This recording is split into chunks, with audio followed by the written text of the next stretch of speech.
Danish, how are you? I'm great, Usman. How are you? Thank you, I'm fine. Danish, tell us a bit about your background, your journey, about how you started in recruitment. Right, so my journey goes back 15 years. I stepped into the recruitment sector in 15 years back. That was probably 2007 or 2008. As far as my recruitment journey is concerned, Usman, I've actually worked in most of the lucrative sectors, which includes IT, it includes engineering, it includes healthcare, which I'm actually working in right now, so to speak. Which eventually kind of puts me in the form of asking the next question myself, which is why did I specifically decide to step into the healthcare market? See, healthcare is a never dying industry. Actually, it's a never-ending industry. It is one of the largest recruitment sectors to work in. To give you an idea, statistically, it has just into 2021, the healthcare recruitment, the temporary and the contractual sector did over £4.2 billion.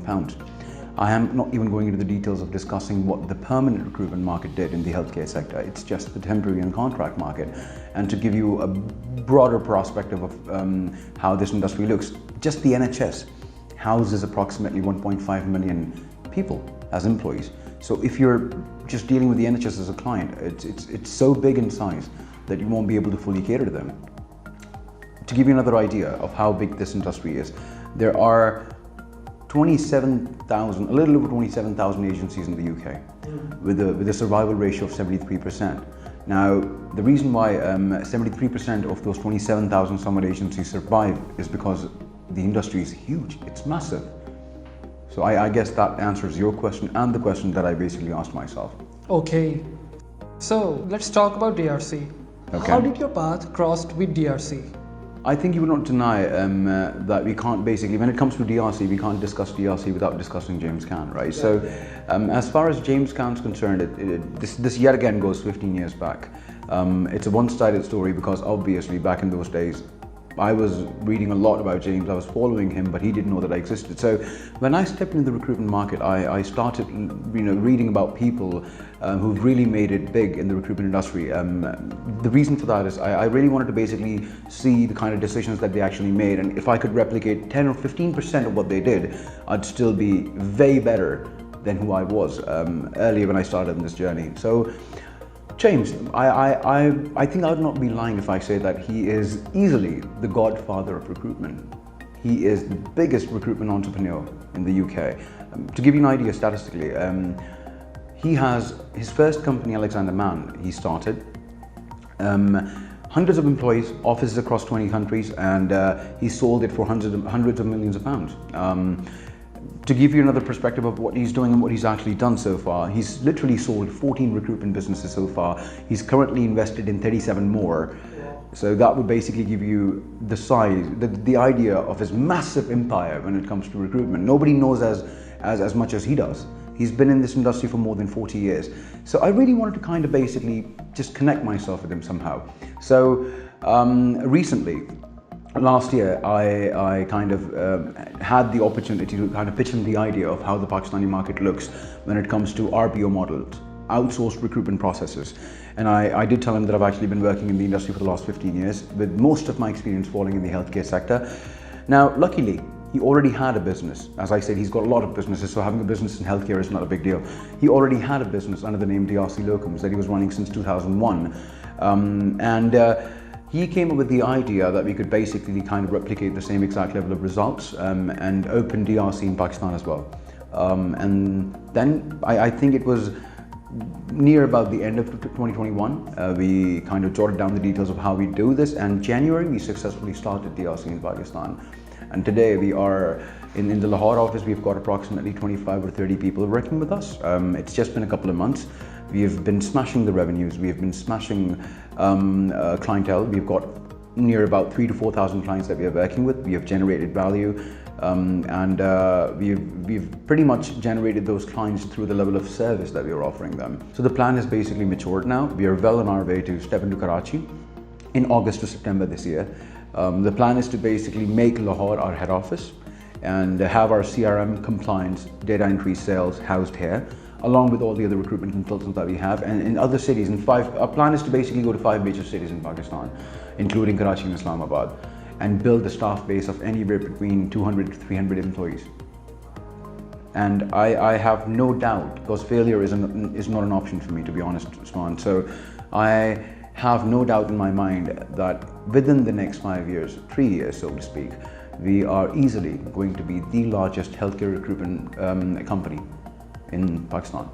So Danish, I would like to ask here that can you give us a bit of idea how are the market trends now in Pakistan in terms of recruitment? That's a pretty nice and yet again a pretty disappointing question. I'll tell you the reason why it's disappointing at the same time. See, I've spent years in Pakistan within the recruitment sector.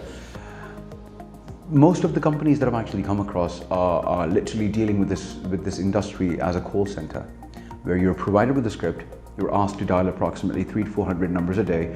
And it's like saying that you put your hand in stones, you pick a bunch of pebbles and you throw them in the air, hoping one of those pebbles is going to hit the target. Whereas my operational structure is a lot different. What we do is we spend most of our time to find the right pebble in the stones. And what we do is we make sure that once we basically throw that in the air, it hits the target. So I don't believe in getting as many candidates as possible. I don't believe in getting as much production as possible. What I believe in is conversion, quality conversion. Like as in, if we basically find a certain number of candidates, my operational structure makes it possible for us to convert 80% of them into interview bookings. And then once those candidates attend the interview, our operational structure makes it possible for us to convert 80% of that into job offers. This is the reason why we precisely focus on quality, and the outcome of what we do is massive. This is the only reason we've been able to create what we've created in the last 6 months. And I am blessed because I've got a team of very smart individuals that I've actually spent years with. And they are the ones that are actually categorized as proper recruiters. Because when it comes to Pakistan, a lot of people don't even have an idea of what the term headhunting means, right? If you want to generate value in this industry, if you want to completely focus on repeat business with clients that you're working with currently, you need to basically give them the best. How would you give them the best? The problem is, most of this industry is basically focused on finding candidates that are applying for jobs or are currently looking for jobs, because the convincing factor is something that does not exist. You have to be a salesperson. You should have the capabilities of selling a job to a candidate. Because honestly, I think since you're associated with the HR market for the last many years, you do know very well, good candidates do not apply for jobs. They get headhunted. Exactly. I've been believing in this for years now, and that's what I've built my entire model on. I've equipped and trained my people in a way where they have the capability and the skills to pick up their phone, find the right candidate, and upsell the job to the candidate, convincing them to a point where they go in for an interview and accept the job offer. And when this kind of candidate who gets headhunted gets placed for a position, it's obvious it will generate a lot of value and trust for us with our clients. And they'll eventually come back to us for repeat business. So I don't believe in placing a new candidate with a new client every day. I believe in placing new candidates with existing clients over and over again, years and years out, because that's what helps you build a business. Otherwise, you'll spend a couple of years, you'll exhaust all your clients and you'll be looking at new sectors or new businesses to go into. That's not value. So Danish, you mean DRC is changing trends, right? This was the trend since day one. I'm just trying to show the Pakistani market how it's actually done. To be honest, I guess that's what I'm supposed to say. What would you like to say to the guys that are actually trying to make a career in the recruitment industry of Pakistan especially? So the message here is we are well on our way to basically become the largest recruitment company in Pakistan. We would obviously do that by telling people what the recruitment trends are, what an actual recruitment consultant is, what headhunting is, to get out of that call center perspective and to enter into an industry that would basically add a lot, massively, towards your growth and your career.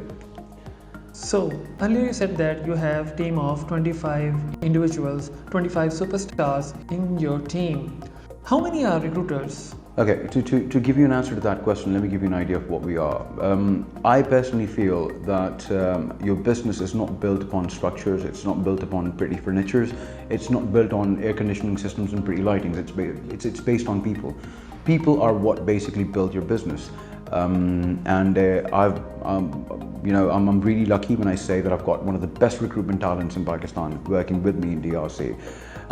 But the way we basically kind of make sure that they're happy with what they're doing is by kind of reinvesting in those people.